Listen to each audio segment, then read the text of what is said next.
Tribe Called Quest songs, they talk about being on Jamaica Ave. He's on Jamaica Ave in Queens, New York in this clip right here, the first one. And you're going to see the anti-African element of 1West Israelism right away. So that's what we're going to show. And by the way, hit the like button, share this, please comment in the live chat, and we will get to your questions. First clip, here we go. Thinking that this is you. You want to be an African, go do this. Go drink some blood. You want to know why the African skin is looking all dull like it do? They don't have the luster that you brothers and sisters have. Their skin is like damn sandpaper or something, man. Why you black sisters don't look like this? You don't look like the Africans. You don't act like them. You don't smell like them. They got the damn heathens right here. So I'm gonna stop because this is a minute and a half. So you just said, Okay. Who's he? Is he referring to the black woman as a heathen?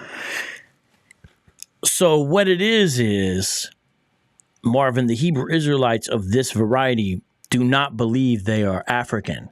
They believe they are Israelites who lived on the African continent temporarily before they were captured as enslaved persons. And so they're using this to try to get Black Americans to distance themselves from the notion that they're African by saying, basically, I'm not saying this, okay? This is what they're saying. Look how bad off these Africans are. You want to be like them, go drink cow blood and have ashy skin. That's what he was just saying. That was going to be my next question. Yeah. What was the blood source?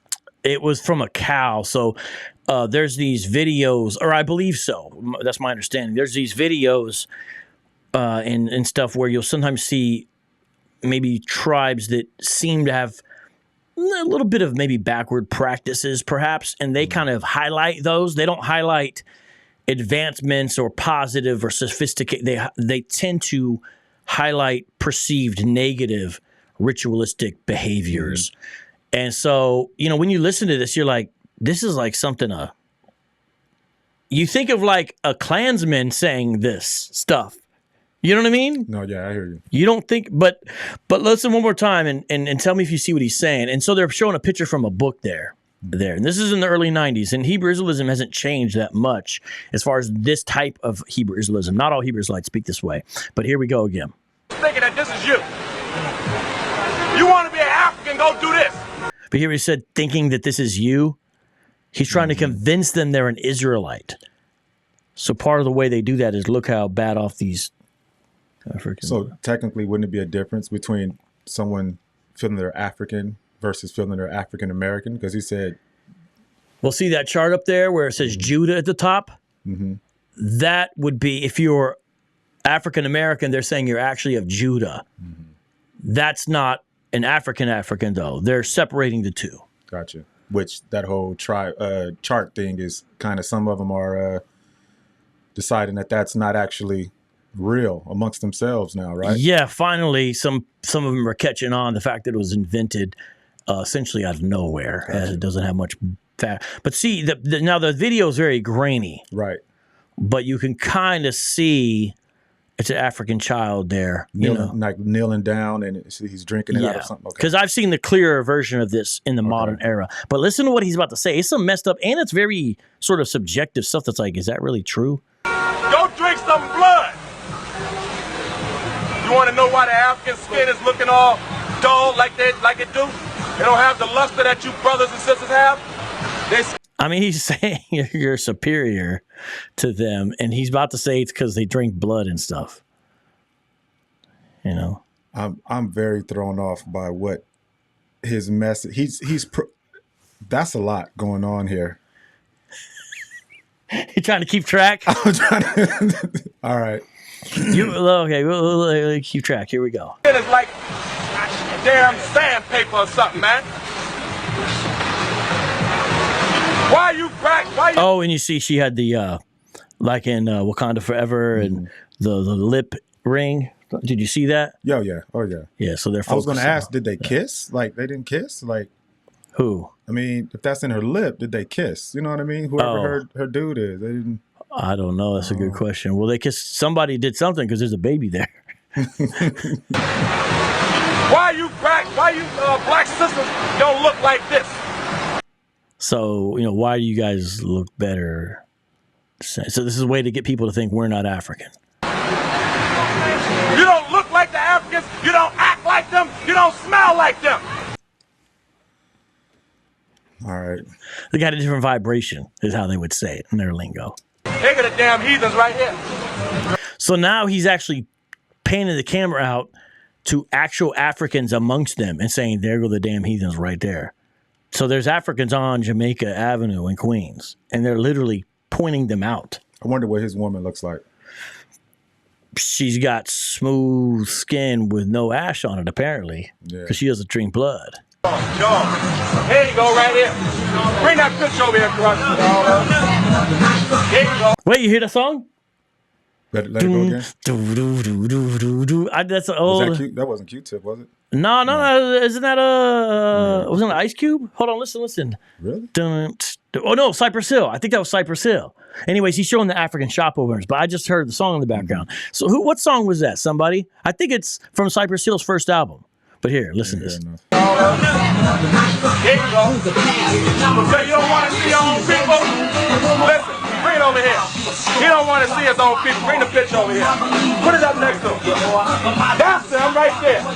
That's the African. I don't think that's Cypress Hill. Does it? Who? Anybody know who that is? They used to really. I mean, they're dope, but I was about to say they had a different sound there.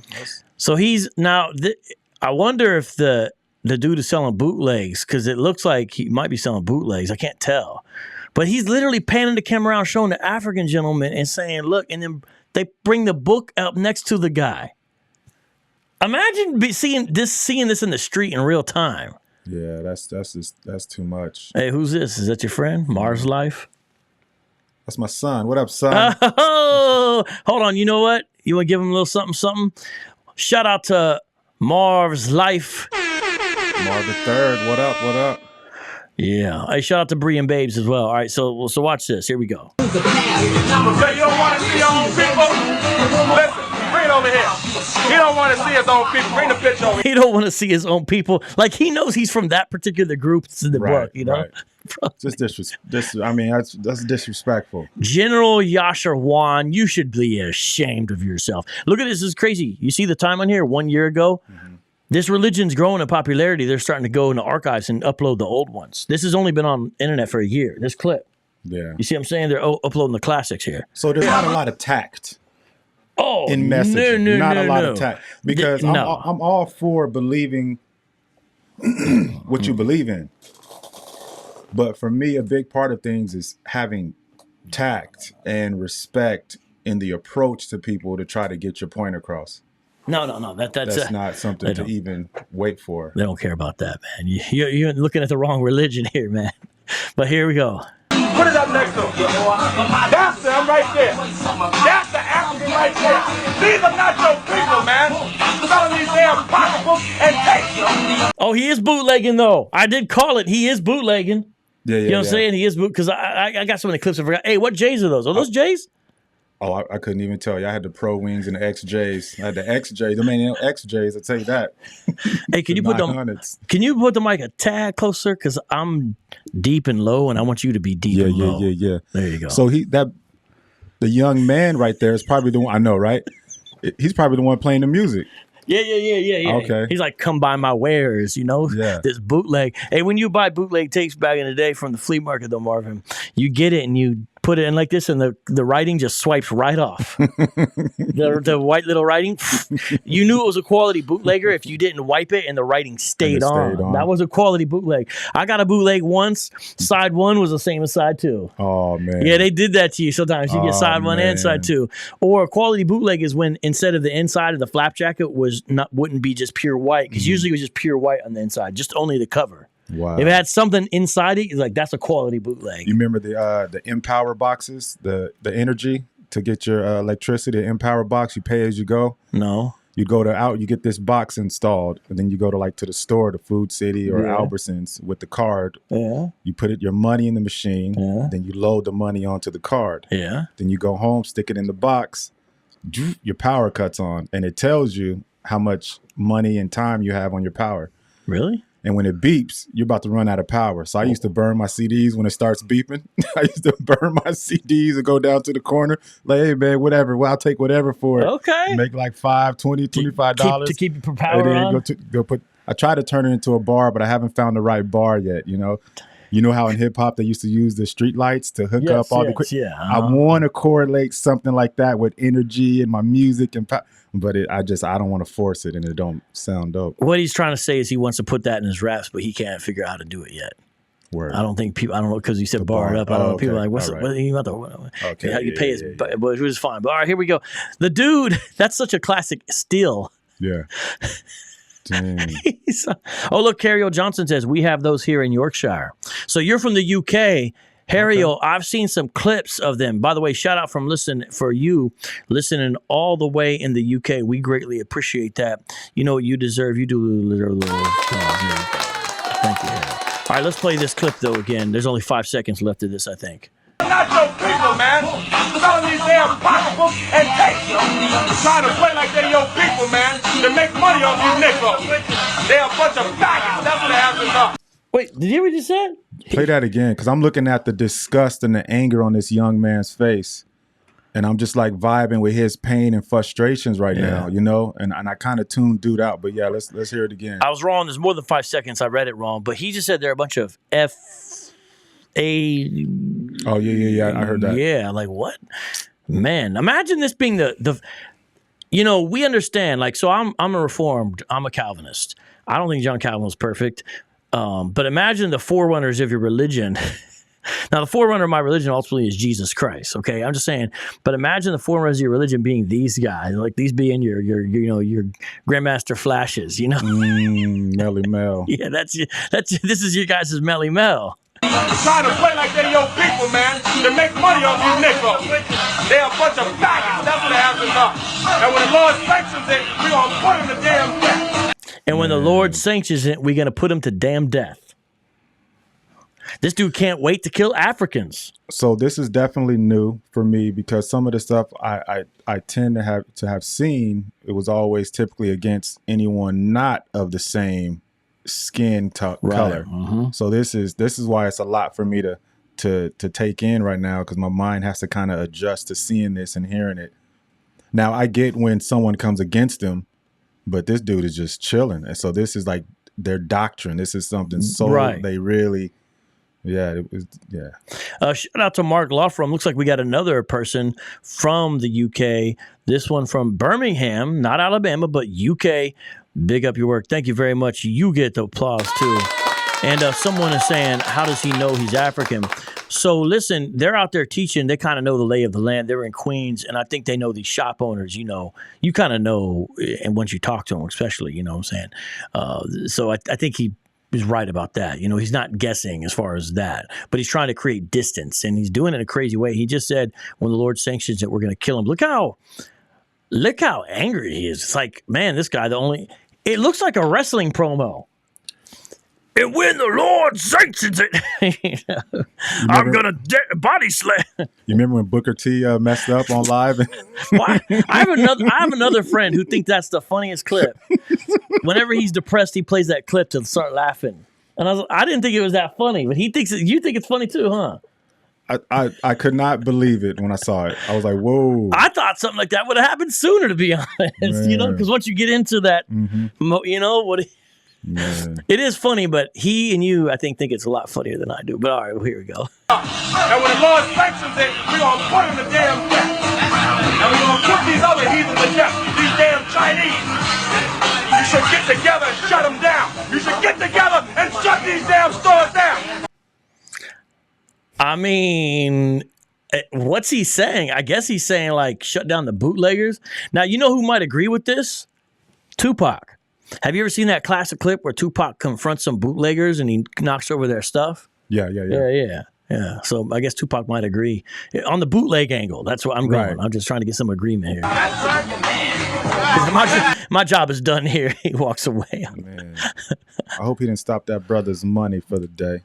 Well, I don't know. Yeah, maybe someone bought a courtesy. I'll buy that Cypress Hill courtesy. Buy. Yeah, I